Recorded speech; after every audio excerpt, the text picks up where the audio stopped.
नमस्कार दोस्तों। आज का दिन शुभ और मंगल में हो, यही हम परमपिता परमेश्वर से प्रार्थना करते हैं। दोस्तों, स्वागत है आपका हमारे YouTube channel learning and earning में। तो दोस्तों, आज हमारा जो टॉपिक है कि निवेश की जरूरत क्यों है, मतलब इन्वेस्टमेंट क्यों जरूरी है। तो दोस्तों, इसको बताने से पहले अगर हम लोग ये पता करें कि अगर इन्वेस्ट नहीं करते हैं तब क्या हो सकता है, हमारे लाइफ में क्या हो सकता है अगर इन्वेस्ट हम नहीं करते हैं तो दोस्तों, सबसे पहले इन्वेस्टमेंट नहीं करने का एक एग्जांपल देखते हैं। दोस्तों, मान लीजिए कि एक राम है और उसका सैलरी 30,000 का महीना है। और दोस्तों, इस लाइफ स्टाइल में वो 20,000 का खर्चा कर देता है और 10,000 रुपये जो है वो जमा करता है। ठीक है दोस्तों। और इस तरीके से वो बैंक में 10,000 रुपये जमा करता है तो उसकी जो सेविंग है एक साल का 1,20,000 हो जाता है।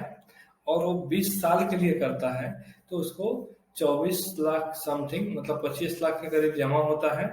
और उसको बैंक के रेट के हिसाब से उसको मिलता है 31 लाख रुपए। अगर 5% भी रिटर्न देती है बैंक तो 20 साल में उसको 35 लाख रुपया मिलता है दोस्तों।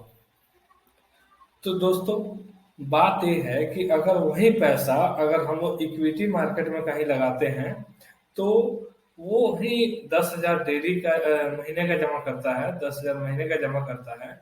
और 20 साल में वो दोस्तों 1 करोड़ रुपया से ज्यादा हो जाता है। अगर वो 15-20% रिटर्न आ गया दोस्तों तो वो 2 करोड़ के आसपास हो जाता है। तो आपको तो दोस्तों समझ में आ गया कि इन्वेस्टमेंट क्यों जरूरी है। तो पहला है कि इन्फ्लेशन रेट जो है, महंगाई दर, जो महंगाई दर है दोस्तों, उससे निपटने के लिए हम लोगों को इन्वेस्ट करना जरूरी है। ठीक है। दूसरा चीज है कॉस्ट ऑफ लिविंग। जैसे ही आपका सैलरी बढ़ेगा वैसे ही आपका रहने का तौर तरीका भी बढ़ जाएगा। आपका रहन सहन स्टाइल, जिस तरह से आपका सैलरी बढ़ेगा उस तरह से आपका खर्चा भी बढ़ना चालू हो जाएगा। उसको कॉस्ट ऑफ लिविंग कहते हैं दोस्तों। ठीक है। उसके बाद है दोस्तों कि एफडी आरडी और पोस्टल बैंक में आप पैसा रखते हैं तो उससे आपका पैसा कुछ दिन बाद तो बढ़ेगा लेकिन इन्फ्लेशन को नहीं मार पाएगा, जिसके वजह से आप पैसे की वैल्यू आपकी कम हो जाएगी। तो इसलिए उस पैसे को आप इक्विटी फंड, म्यूचुअल फंड में भी आप डाल सकते हैं। और बढ़ती महंगाई में हमारी पैसे की वैल्यू कम होगी अगर हम एफडी आरडी और कैश भी घर में रखते हैं तो। अब इसलिए दोस्तों, फॉर एग्जांपल समझते हैं कि मान लीजिए कि 2000 ईस्वी में जो 100 रुपए का वैल्यू था, क्या वही आज 2010 में है? क्या वही 2022 में वो 100 रुपए की वैल्यू है? तो ऐसा बिल्कुल नहीं है दोस्तों। एक पेट्रोल के ऊपर एग्जांपल लेके आपको बताते हैं कि हो सकता था कि 2000 ईस्वी में, सन 2000 में 5 लीटर पेट्रोल 100 रुपए में आता हो, फॉर एग्जांपल बता रहे हैं। और 2010 में हो सकता है कि 2-2.5 लीटर आता हो। और आज 100 रुपए में 1 लीटर भी नहीं आ रहा है। तो आने वाला 20 साल बाद पेट्रोल का क्या कीमत रहेगा, पेट्रोल रहेगा या नहीं रहेगा उसका भी कोई गारंटी नहीं है। अगर रहेगा तो उसका क्या कीमत होगा दोस्तों, ये भी बहुत सोचना बहुत जरूरी है। इतना महंगाई बढ़ जाएगा, हो सकता है कि 200 लीटर, 300 लीटर, 400 लीटर रुपये हो जाए तो हमारे पैसे की वैल्यू बहुत ही कम हो जाएगा। ठीक है दोस्तों। तो एक तो हमारा ये वाला था कि इन्वेस्टमेंट क्यों जरूरी है। तो अब तो समझ में आ गया होगा कि इन्वेस्टमेंट क्यों जरूरी है। जब दोस्तों ये आ गया समझ में, तब हम लोग का टॉपिक है कि इन्वेस्ट करें तो करें कहाँ। ठीक है। तो एक तो है दोस्तों कि फिक्स इनकम इंस्ट्रूमेंट है कि वहां भी आप कर सकते हैं। इक्विटी मार्केट सबसे बेस्ट है। और ये रियल एस्टेट जो है, जमीन का खरीद बेच, दुकान, ये सब का, उसमें भी कर सकते हैं। और हम लोग का जो फेवरेट सोना चांदी कमोडिटी में भी कर सकते हैं। ठीक है। तो दोस्तों, एक एक एग्जांपल समझते हैं कि अगर फिक्स इनकम इंस्ट्रूमेंट में आप लगाते हैं तो समझिए कि ये बैंक में जो एफडी करा रहे थे वो ऐसा ही हो गया कि आपने एक पैसा जमा कर दिया है, उस पे आपको इन्वेस्ट के तौर पे आपको ब्याज मिलेगा। और ये ईयरली, हाफ ईयरली, क्वार्टरली और मंथली भी मिलेगा। और मेच्योरिटी खत्म हो जाएगा उसके बाद आपका कैपिटल आपको वापस कर दिया जाएगा। तो इसमें भी 5 से 7% का रिटर्न मिलता है। और अभी का महंगाई दर लगभग 7.5% के आसपास है। ठीक है दोस्तों। तो यहाँ भी हम लोग सिक्योर नहीं है। यहाँ भी हम लोग महंगाई को नहीं मार पा रहे हैं। ठीक है, तो अपना जो है दोस्तों इक्विटी मार्केट। इक्विटी मार्केट में क्या है दोस्तों, इक्विटी मार्केट में दोस्तों ये है कि आप इन्वेस्ट तो करेंगे, इन्वेस्ट उसमें करेंगे जो कंपनियां जो कंपनियां शेयर मार्केट में लिस्टेड है, उनका शेयर बाई करेंगे। शेयर बाई होगा दो ही चीज पे होता है, एक्सचेंज में, एनएससी और बीएससी में। ठीक है, इसके बारे में हम लोग डिटेल में बात करेंगे आगे।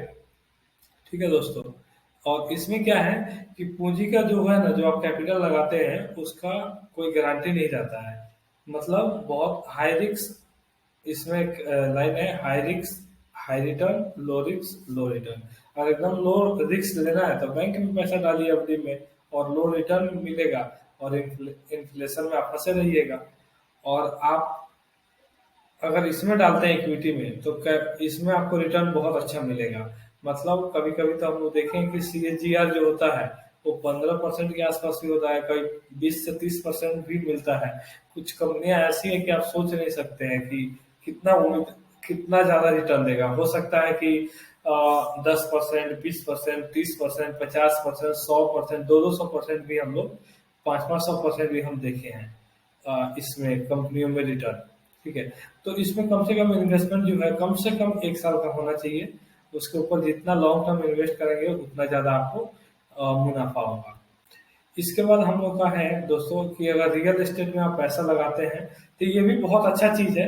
लेकिन रियल एस्टेट में क्या है ना दोस्तों, आप जैसे मकान ले सकते हैं, दुकान ले सकते हैं, जमीन ले सकते हैं, इसमें लेकर के पैसा लगा सकते हैं। आपको इनकम इसमें दो ही प्रकार से मिलेगा, या तो रेंट से मिलेगा, और दूसरा क्या है कि आपको आपके प्रॉपर्टी का जो वैल्यू बढ़ेगा वो एक इनकम है। कि मान लीजिए 10 साल बाद जो सामान 100 रुपए का था हो सकता है कि 1,000 का हो जाए। इस तरीके से आपका वैल्यूएशन बढ़ेगा। अच्छा, ये बहुत टेंशन का काम है दोस्तों। इसमें इन्वेस्टमेंट बहुत ज्यादा लगता है, टाइम भी लगता है। और इसमें जो है इन्वेस्टमेंट और टाइम तो लगता ही है दोस्तों, लेकिन जब आप बेचने जाइए उस समय आपको खरीदार नहीं मिलेगा। ठीक है, इसका जो वैल्यूएशन है इसका कोई लीगल तरीका नहीं है। बस हम लोग बताते हैं अभी जमीन का रेट ये है, अब 10 साल बाद इस जमीन का रेट ये है। इसको कोई लीगल तरीका नहीं है जिसको जमीन को हम लोग मेजर कर सके, मतलब उसका वैल्यूएशन कर सके कि ये कितने का होना चाहिए। ठीक है दोस्तों, तो दूसरा है कमोडिटी में। कमोडिटी का मतलब हुआ दोस्तों सोना चांदी। सोना चांदी तो हम लोग को पूर्वजों का और बहुत पहले से जाना माना विकल्प है। लोग कुछ करे या ना करे सोना चांदी जरूर खरीदता है। ये बैंक से ज्यादा रिटर्न देता है। गहने खरीद कर भी निवेश कर सकते हैं, लेकिन दोस्तों इसमें जो है सोना चांदी के मुकाबले इसमें कम रिटर्न मिलेगा। कम रिटर्न मिलने का मतलब ये हुआ दोस्तों कि इसमें जो सोना चांदी है ये आप अगर पेपर में खरीदते हैं तो आपको अच्छा रिटर्न मिलेगा, इसमें मेकिंग चार्ज नहीं लगेगा। और ये गहने खरीदते हैं तो उसमें मेकिंग चार्ज लगता है। उसके बाद आप जब बेचने जाइए तो सोनार भाई बोलते हैं कि आपको मेकिंग चार्ज देना पड़ेगा या इतना परसेंट कट के मिलेगा, ये सारी चीजें हैं। ठीक है दोस्तों, तो ये सब चीज के लिए इसके बाद है कि सबसे बेस्ट जो है दोस्तों इन्वेस्टमेंट के लिए इक्विटी मार्केट है। अगर आपने अपने पैसे को 70% इक्विटी में लगाए, अपना जो आपके पास पैसा है, तो कोशिश कीजिए कि 70% इक्विटी में, 20% गोल्ड और सिल्वर में, और 10% फिक्स डिपोजिट में लगाए। Low risk low return, high risk high return, ये मैं पहले ही आपको बता चुका हूँ दोस्तों कि आपको रिस्क अगर ज्यादा लेंगे तो ज्यादा कमाई होगी, कम लेंगे तो कम कमाई होगी। ठीक है दोस्तों, यही आज का मेरा टॉपिक था। ठीक है, और एक और स्टेप है इसमें आपको ध्यान रखने वाली बात है कि अगर आप लो रिस्क लेते हैं तो फिक्स में पैसा जमा करा सकते हैं। और मैं बार बार बता रहा हूँ कि इन्फ्लेशन जो है आपके पैसे की वैल्यू कम करेगा, और आने वाले टाइम में आपका पैसा का वैल्यूएशन कम हो जाएगा।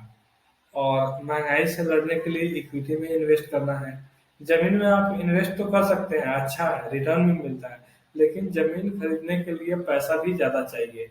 लेकिन आप शेयर मार्केट में आप 100 रुपए से, 500 से, 1,000 से, 10,000 से, 10 लाख से, 10 करोड़ से, जितना मर्जी चाहे उतना से इन्वेस्ट कर सकते हैं।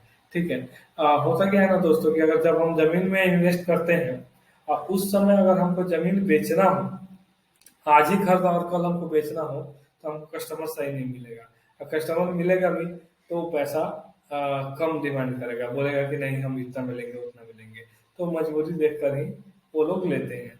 तो ये भी कहीं ना कहीं सेफ नहीं है। और जो इक्विटी मार्केट है दोस्तों, उसमें क्या है कि उसमें पैसा लगाना बहुत जरूरी है। ठीक है, इसके बारे में हम डिटेल में बताएंगे आपको, जो हमारा अगला टॉपिक होगा कि शेयर बाजार क्या है, उसमें हम लोग समझाएंगे सारा चीज कि क्यों पैसा लगाना जरूरी है और कैसे उसमें पैसा बढ़ता है। फिलहाल के लिए आपको पता चल गया होगा कि इन्वेस्टमेंट क्यों जरूरी है और इन्वेस्टमेंट हमको कहाँ करना है। ठीक है दोस्तों, आप हमारे चैनल लर्निंग और अर्निंग को लाइक और सब्सक्राइब कीजिए। ठीक है दोस्तों, थैंक यू। और डीमेट अकाउंट खोलने के लिए भी आप संपर्क कर सकते हैं। धन्यवाद, जय हिंद।